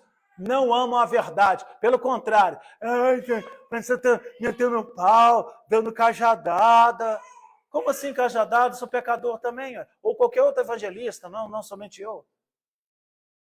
Eu é quem ama a verdade. Quem não ama a verdade vai engolir a mentira. 11. Não, é. Deus lhe envia a operação do erro, para que creiam na mentira. Esse é o maior julgamento de Deus, tá, irmãos? Vão acreditar na mentira. E Deus falou, você quer acreditar na mentira? Você tá vendo que o amor de Deus não é incondicional? Você quer acreditar na mentira? Quero. Então, vai lá, mete a cara. É o que Deus está falando. 12. Para que sejam julgados todos os que não creram na verdade, antes tiveram prazer na injustiça. Isso não é brincadeira. 13. Todavia, irmãos amados do Senhor, devemos sempre dar graças a Deus por vós, pois Ele vos escolheu desde o princípio pela fé na verdade. Santificação do Espírito e fé da verdade. Fé, confiança na verdade. 14.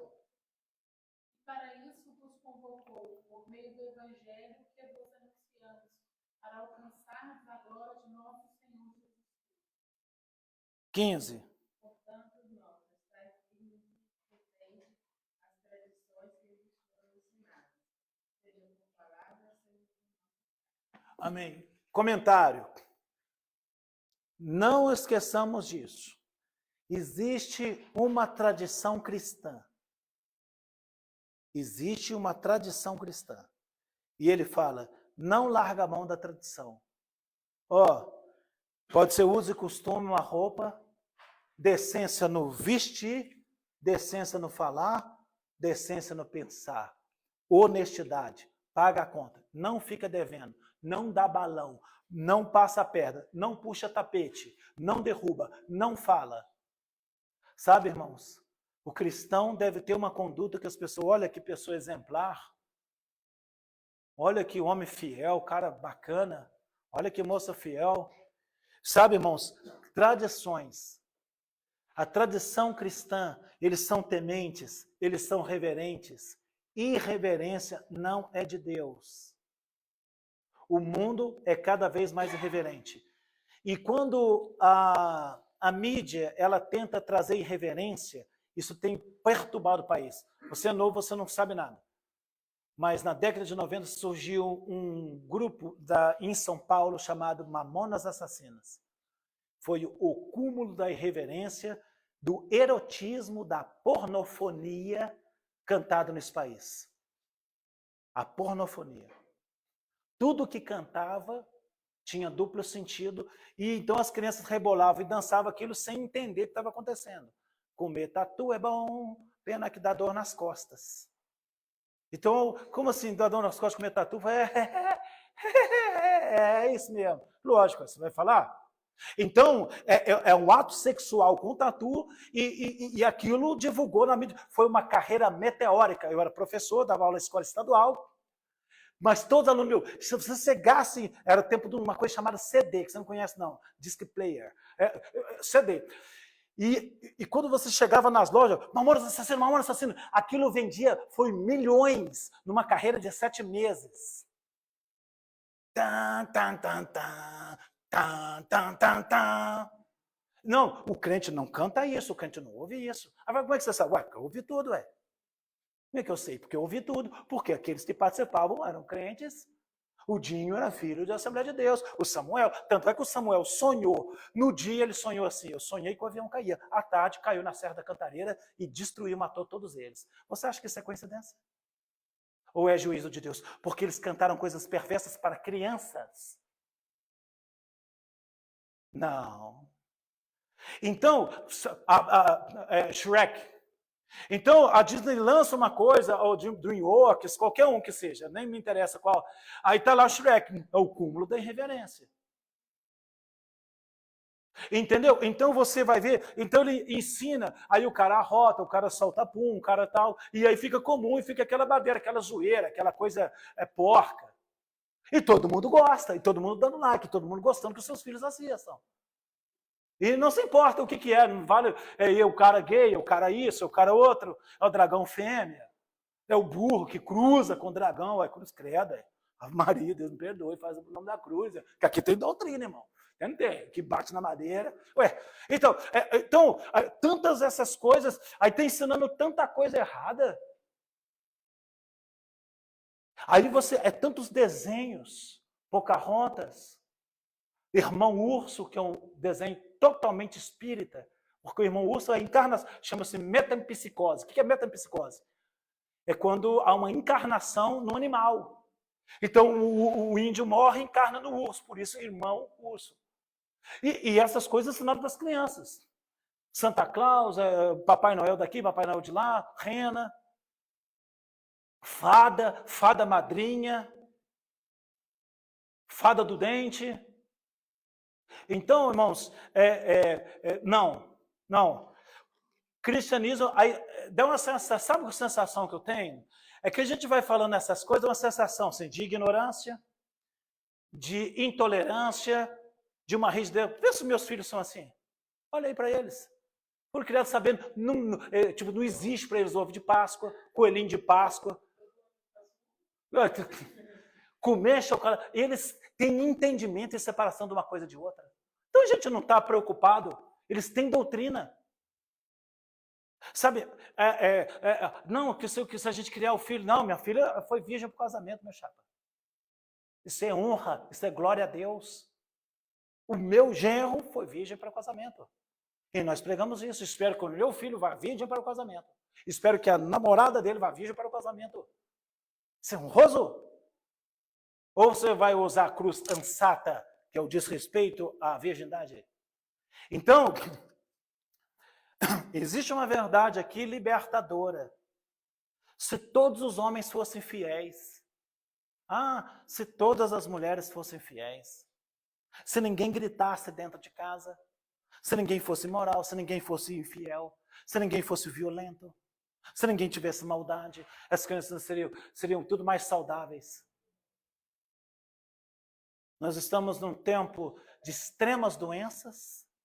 Uma delas é o autismo, TDAH de modo geral,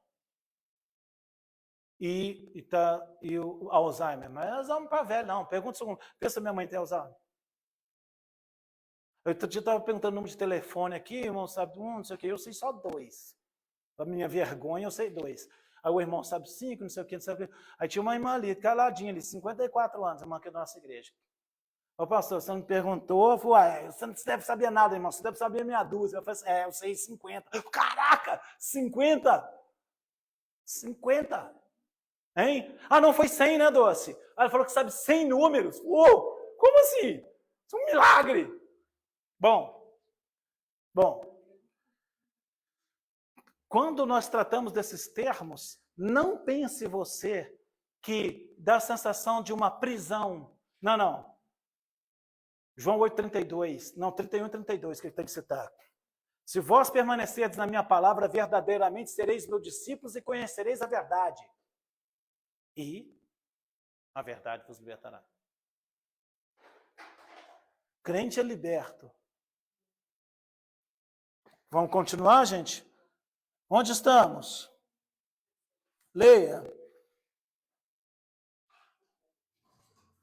Quem é o leitor? Pode seguir em sequência. Pode onde estava. Do nosso próprio Senhor Jesus Cristo, Deus e nosso Pai, que nos amou e nos deu uma eterna consolação e boa esperança pela graça. Concedam ânimo ao vosso coração e vos fortaleçam para fazer sempre o bem, tanto em atos como em palavras. Então, ele está dizendo que o próprio Jesus Cristo nos dá força e nos dá consolação para a gente conseguir vencer. Vamos para o 3 para a gente terminar 18 versículos. Eu prefiro terminar Tessalonicenses passo a passo, que a gente não está fazendo panorâmico, mas é melhor para o nosso entendimento. 3:1. Quem que é? Vai voltar, Kimi? Pode ler.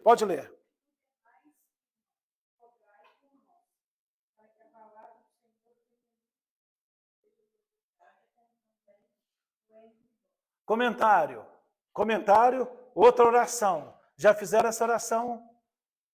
Crente, já fez qual oração, pastor? Orar para que a palavra de Deus não esteja presa, orar pelos evangelistas, orar pelos pastores, orar por diáconos, por obreiros, para aqueles que pregam a palavra, não só no púlpito, mas na rua, em casa, onde trabalham. Ora para que a palavra de Deus não esteja presa. 2.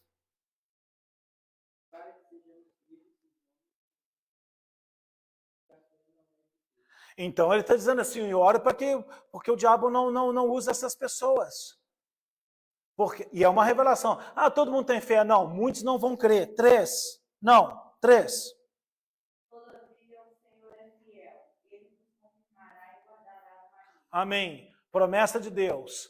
Servo de Deus fiel é guardado do maligno? Sim. 4.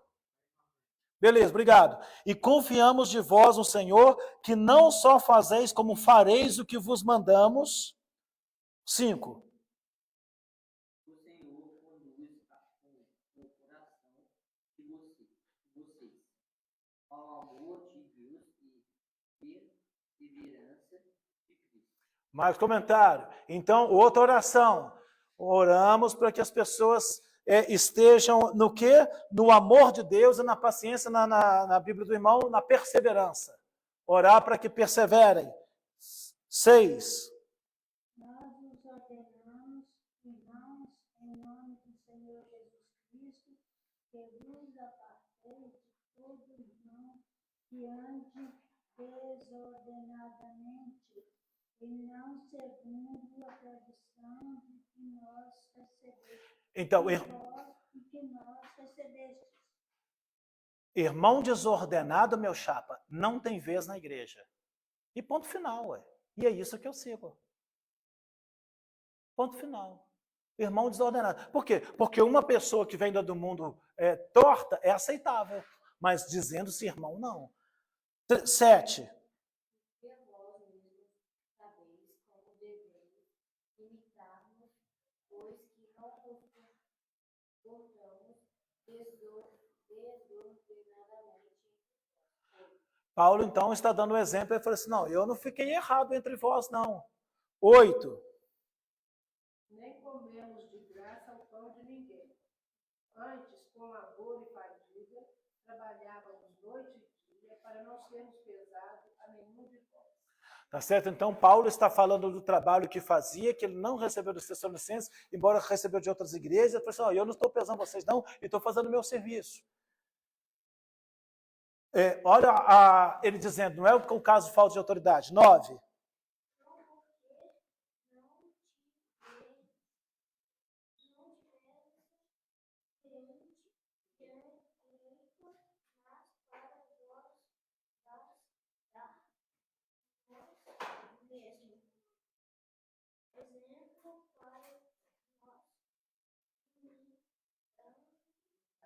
Isso. Quando tiver NOS sem acento, é nos, tá? E não nós. Então, eu estou ensinando a ler. Para nos imitar, e não nós. Beleza?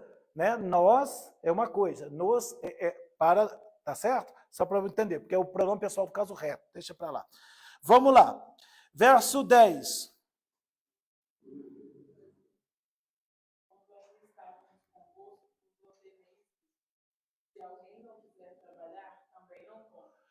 Isso. Deixa eu tentar explicar isso aqui.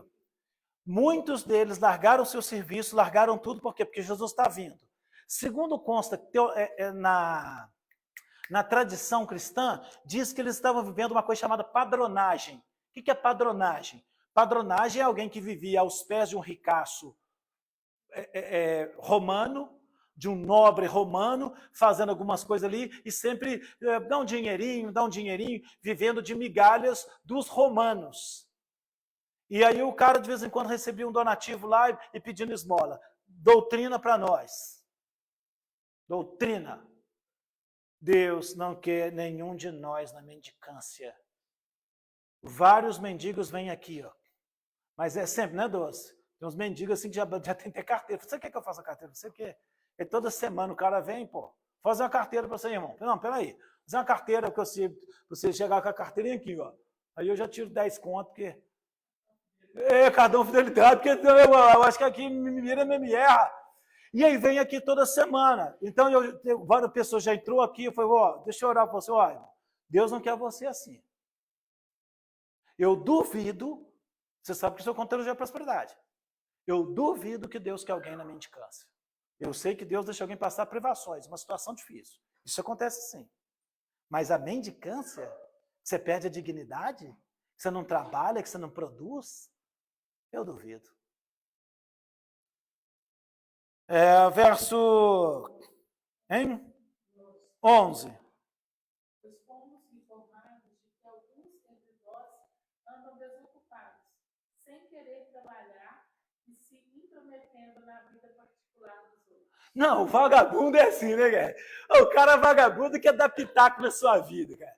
Ou quem não tem nada para fazer, como é que é? Quer olhar seu pé, quer olhar sua vida, quer dar pitaco na sua coisa, quer te dar opinião. Não, cara, vagabundo. Então ele está falando assim, eu estou sabendo que alguns estão assim, quem não trabalha não coma. O que ele está dizendo assim? Se você não quer ajudar, você não usufrui do bem também não, meu chapa. Ou você põe a mão aqui no trabalho e quando eu receber o dinheiro eu divido com você, te abençoo, eu te ajudo, mas se você não quiser trabalhar, e principalmente pai, mãe aqui, vô e vó aqui, para de fazer isso com os seus filhos e seus netos. Porque aí o vagabundo não quer nada, está lá sentado. Aí na hora do bem bom ele quer, não, bem, você vai ficar aí. Você vai ficar aí.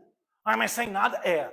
Mas se você me ajuda a trabalhar, eu com gosto vou te dar o presente. E serve aí para minha neta, serve para meus filhos, para todo mundo.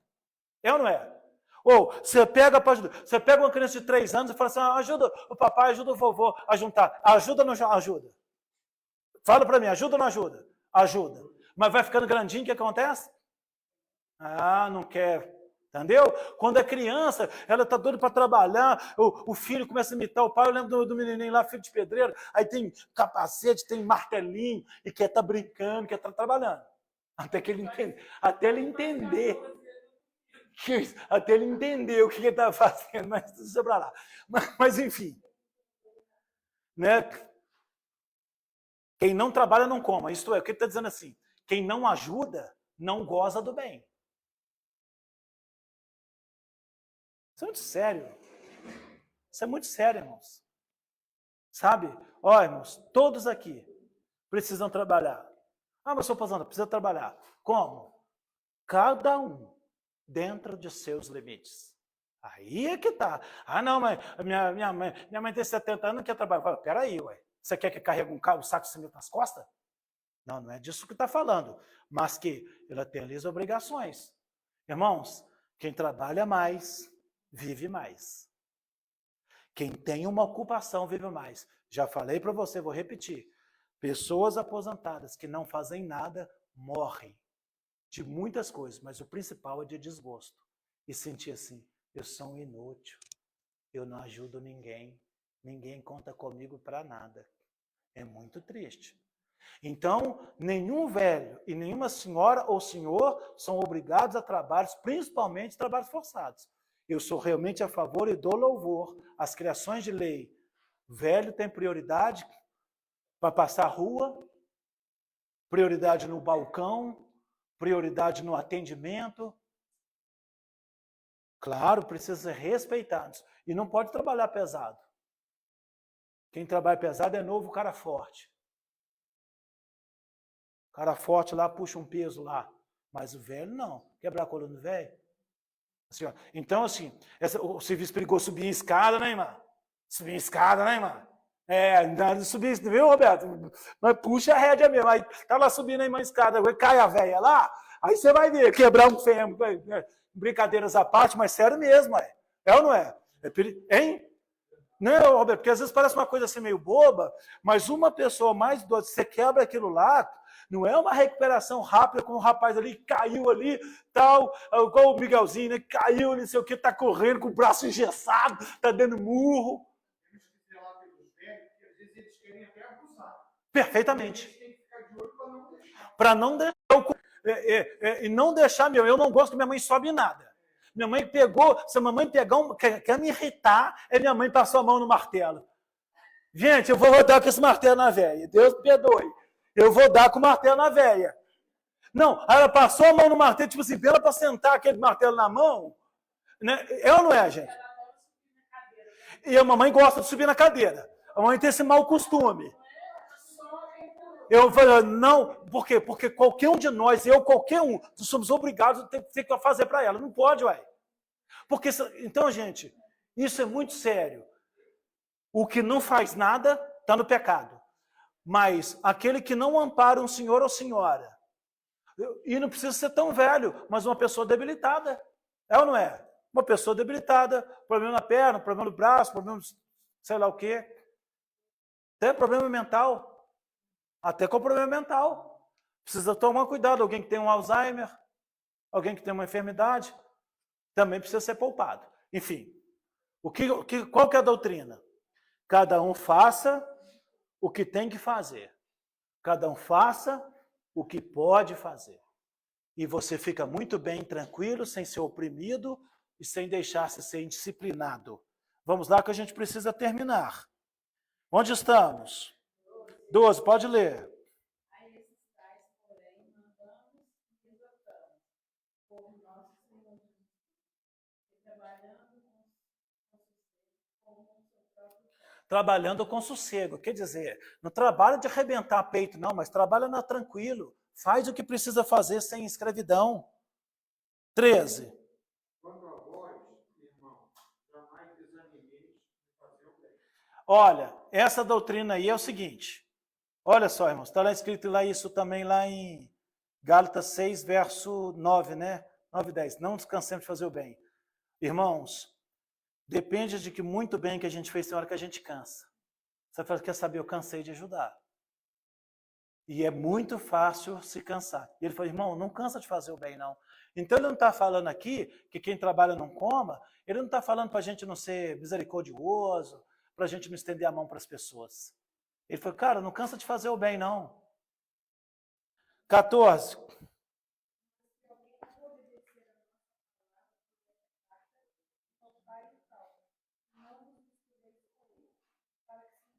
A doutrina de Deus é rígida. 15.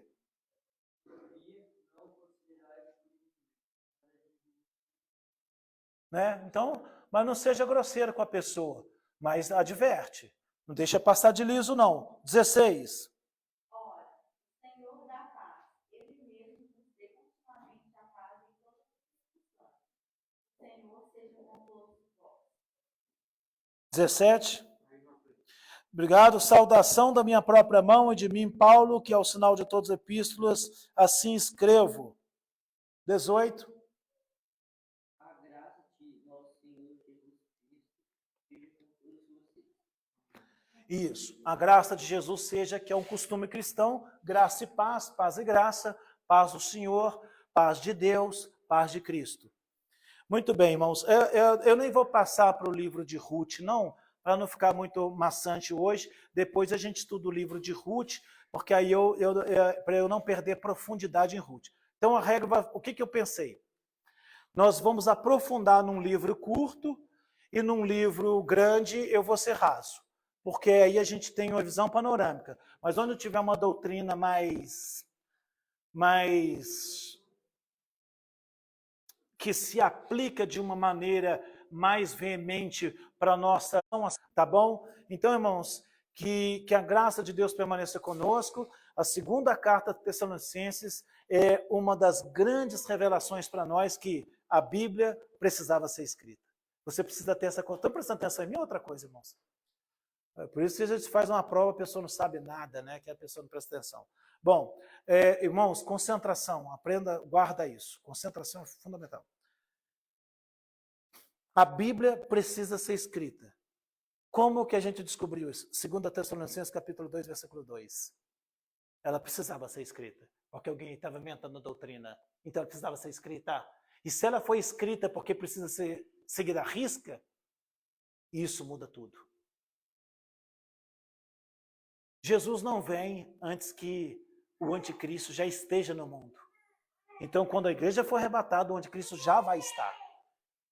Só não sabemos a manifestação, mas ele já vai estar. Vamos ficar de pé?